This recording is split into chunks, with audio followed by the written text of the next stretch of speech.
Es día 30 de leer la Biblia en 365. Soy Lorena, tu compañera de lectura, usando un plan cronológico.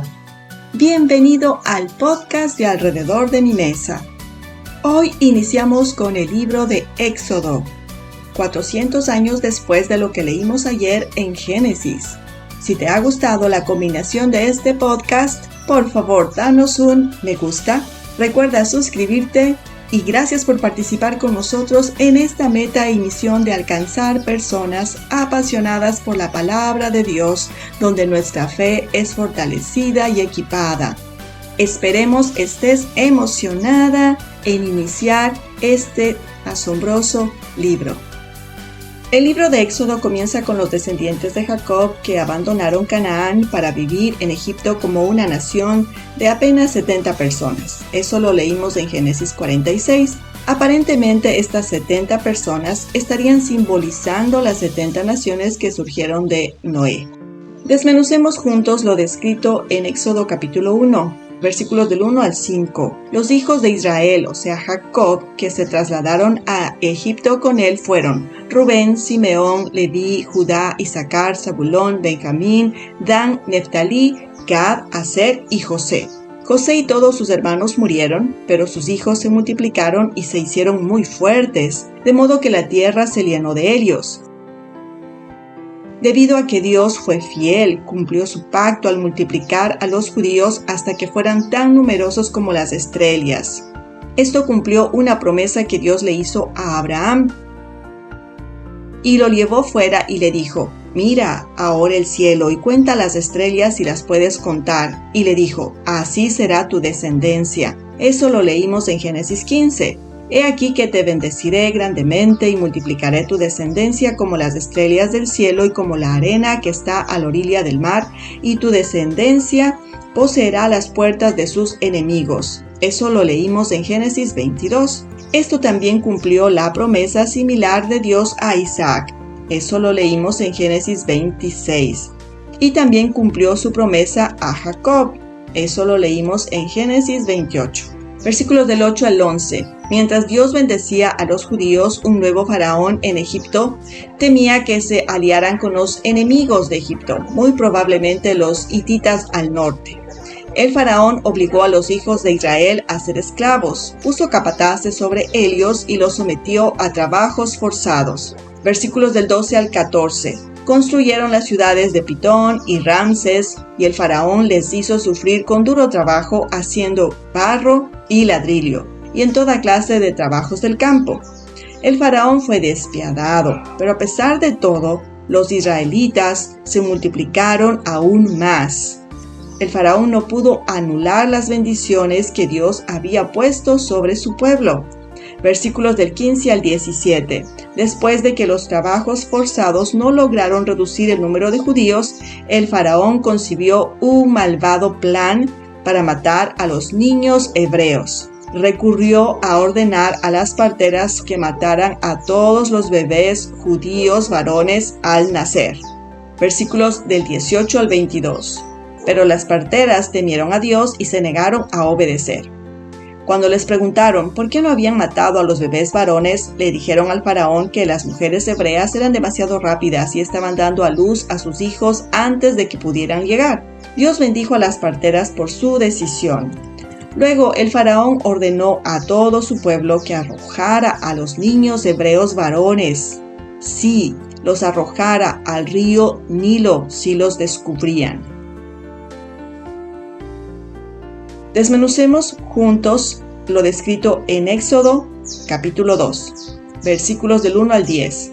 Un hombre levita, Amram, y una mujer levita, Jocabed, se casaron en Egipto y tuvieron un hijo. Jocabed ocultó a su hijo durante 3 meses, debido al decreto del faraón de que todos los bebés varones debían ser arrojados al río Nilo y asesinados. Cuando ya no pudo ocultarlo más, hizo una canasta de juncos, puso a su bebé dentro y luego lo puso entre los juncos de la orilla del río.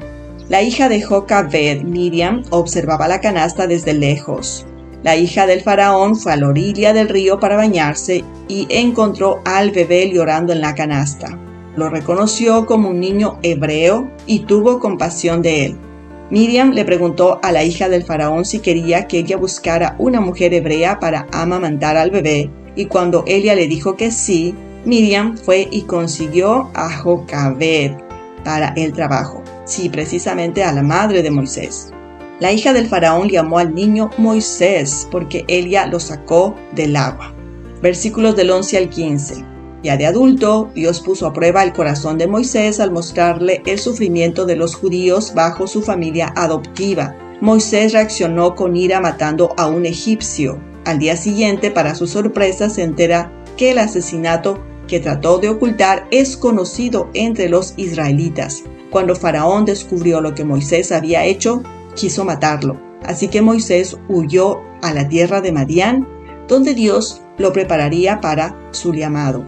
Versículos de 16 al 22, Moisés se encontró con las 7 hijas del sacerdote de Madián junto a un pozo y las defendió de los pastores que intentaban dispersar sus rebaños. Cuando las hijas le contaron a su padre, Reuel, acerca del egipcio que les había ayudado, Reuel invitó a Moisés a su casa para comer. Moisés permaneció con Reuel en Madián y finalmente se casó con su hija Séfora. Versículos 23 al 25.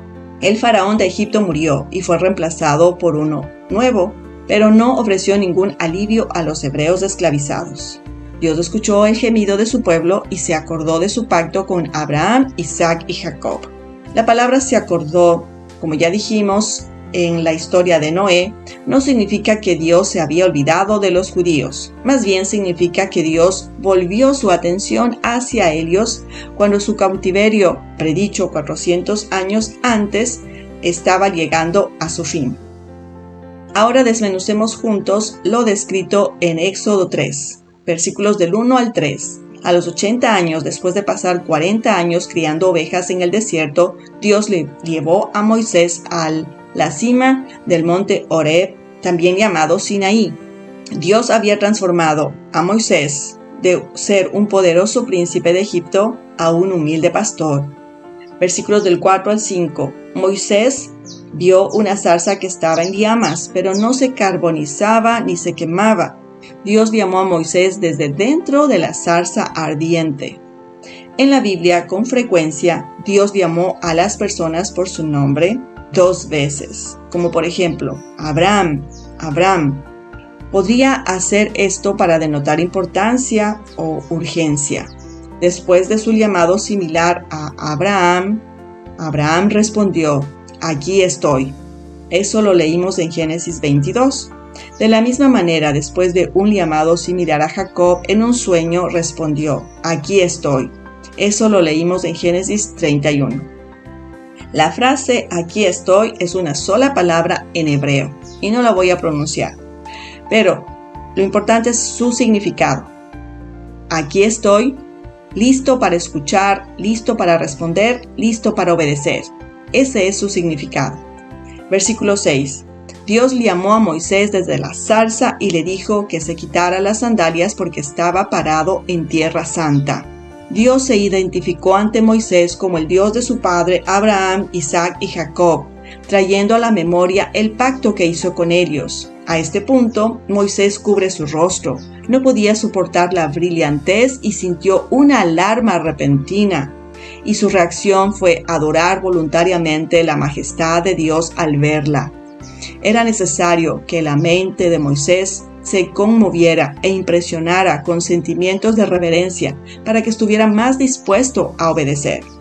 Como Moisés sabía que había cometido un asesinato, quizás pudo haber pensado que Dios viene a castigarlo. Versículos 7 al 9.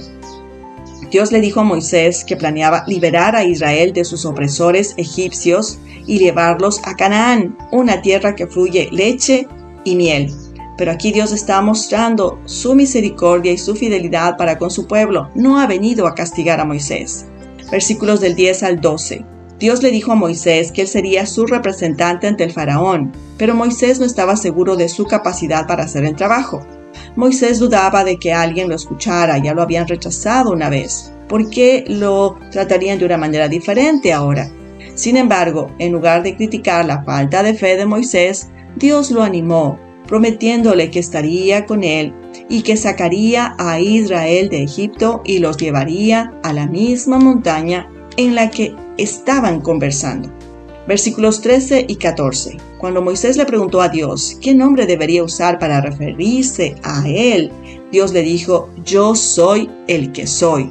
A través de su nombre, Dios revela que Él es eterno, que siempre ha existido. Moisés debía decirles a los israelitas que yo soy los iba a liberar de la esclavitud. Yo soy se refiere a la naturaleza inmutable de Dios. Él es el mismo hoy, como lo fue en el pasado y lo será en el futuro. Versículos 15 al 17. Al citar a estos patriarcas, Abraham, Isaac y Jacob, Dios mostró que Él es fiel en cumplir sus promesas. Moisés sería representante de Dios ante los ancianos de Israel y muy seguramente le preguntarían ¿en qué nombre se le reveló? Además de ser eterno, Dios revela que Él tiene el control del futuro y le liberará a su pueblo para cumplir sus promesas. Dios, como soberano y en control, les mostró lo que haría en el futuro cercano y no hay necesidad de temerle al futuro. Versículos 18 al 20, Moisés debía decirle a Faraón que el Dios de los hebreos quería que su pueblo hiciera un viaje de 3 días por el desierto para ofrecer sacrificios. Dios sabía que Faraón no dejaría ir a los israelitas y profetizó que extendería su mano contra Egipto y los humillaría con maravillas del cielo. Versículos 21 al 22, como Dios es justo, también prometió garantizar que los judíos recibieran una compensación por sus aproximadamente 400 años de servidumbre. Amado lector, ¿no es esto emocionante? Entonces, no te pierdas el banquete de mañana, será en Éxodo capítulo 4, 5 y 6. Será hasta la próxima.